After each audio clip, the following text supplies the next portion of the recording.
Welcome to the Thursday 3. Hey, I got something special for you.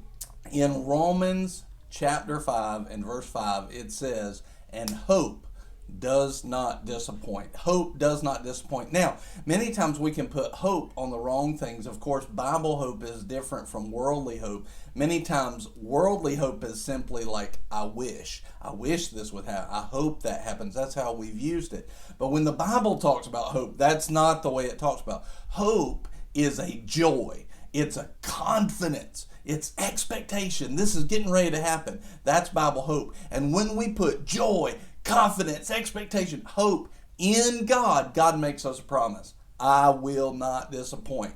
Now, what's interesting about that verse is if you back up just a couple of verses, it talks about when we go through tribulation, when we go through a problem, like many of you have been going through over the last few weeks and months. When we go through something like that, it tells us it builds our character. It builds us up. And here's what we start to find out.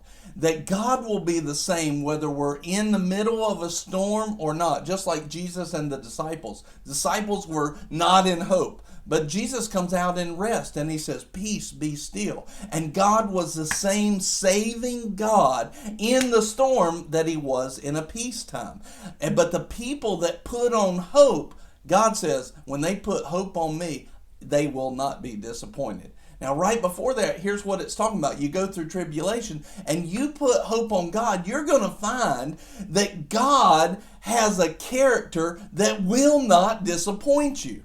So yesterday on the noon broadcast, one of the things we were talking about is where David, he goes up to fight Goliath, and there he is. He's fighting Goliath, and he says, look, you're too young. King Saul says, you're too young.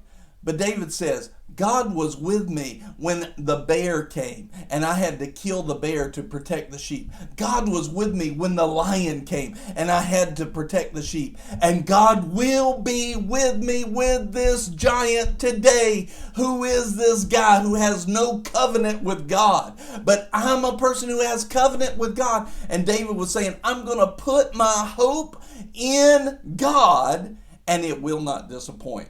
And so one of the things that you see is, there goes David. He goes out against Goliath. He fights him. He takes Goliath's sword and he chops off his own head. He chops off Goliath's head with his own sword.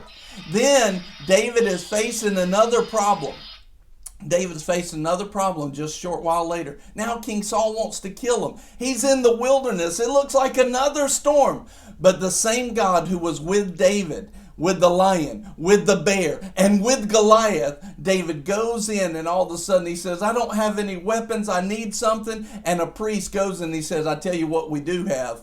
We've got Goliath's sword. He said, the same reminder that God was with you then, he's with you now.